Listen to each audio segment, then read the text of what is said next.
Commercial airline pilots claim that they are forced to fly with low fuel as cash-strapped airlines put more passengers on flights into ever busier airports.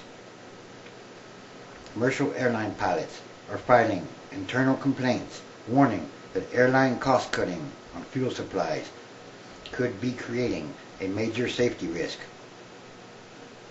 The complaints, compiled from a database of safety incident reports maintained on behalf of the FAA, reveal wide-ranging concern among pilots that airlines are compelling them to fly with way too little fuel. What with the cost of jet fuel having doubled in the past year, according to Energy Department figures released last month, airlines are eager to save fuel costs. But at what cost?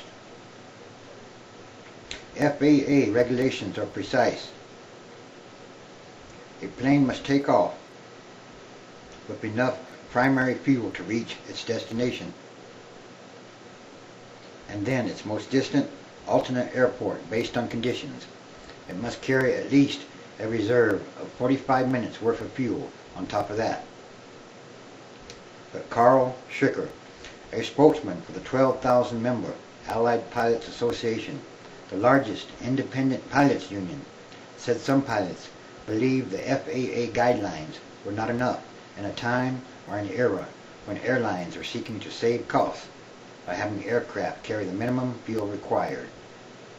If a pilot has to stay in a long holding pattern before landing, the extra fuel can dwindle very quickly. You don't want to be at absolute minimum fuel and go to put the gear down and have the gear not come down, he said. Pilots challenged on fuel requests. Less fuel means a lighter plane. A lighter plane means better gas mileage, thereby theoretically saving the airline money. Under FAA regulations, pilots have the final say on how much fuel they take on board, but they say that when they question the fuel levels suggested in their flight plans, their judgment is frequently challenged. Apparently, it is not uncommon for the flight dispatcher to question the captain if he feels it necessary to add fuel, one pilot reported. And pressure from airlines and dispatchers to conserve fuel made another pilot no longer certain whether I, as captain, have final authority on what I deem is a minimum safe fuel load for the flight, or do I not? Wrote a third. It's almost like a contest to see how far we can spread this company thin, and when an accident happens, we'll start reintroducing the safety elements we once had.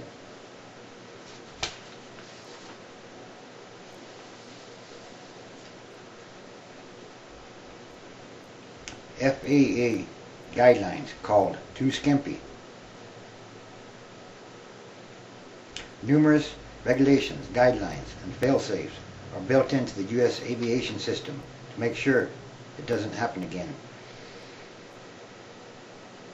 or any accidents happen again, since it's been nearly 20 years since a commercial passenger airline crashed in the United States because it ran out of fuel. No, nobody wants that to start happening again.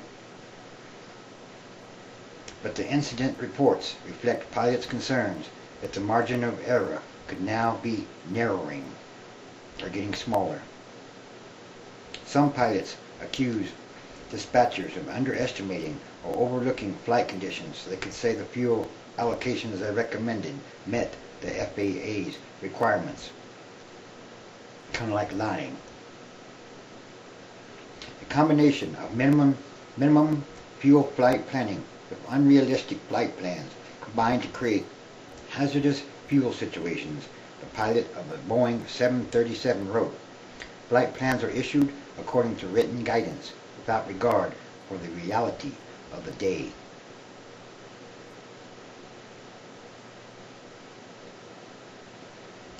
Management is juggling. What they do by doing that is that they decrease the margin of safety. As a result, said Russ Miller, an air traffic controller at Dallas-Fort Worth International Airport. Aircraft now often sound minimum fuel alerts while they are in holding patterns. It puts a lot of pressure on the system they're trying to run at the margins, Miller said.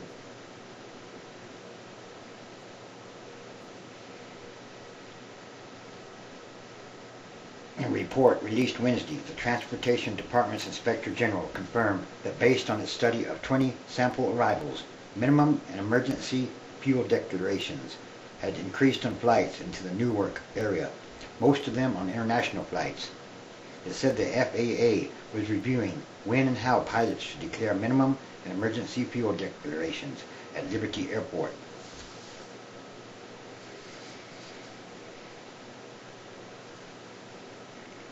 Pilots are now speaking out publicly. The filings reviewed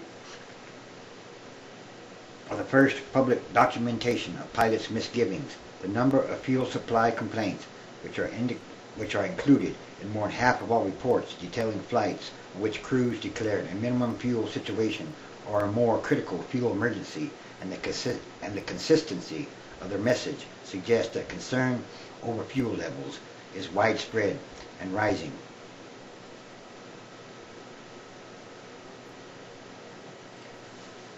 Well, this is not particularly good news. Anyway,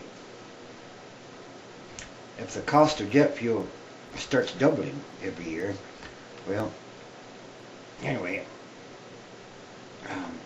the airlines are not going to be in business much longer. The airline industry, commercial airline industry, I guess they're all going to have to go bankrupt sooner or later. Jet airliners are not an efficient way to travel at all. They're going to have to change. They're going to have to go away. Another sign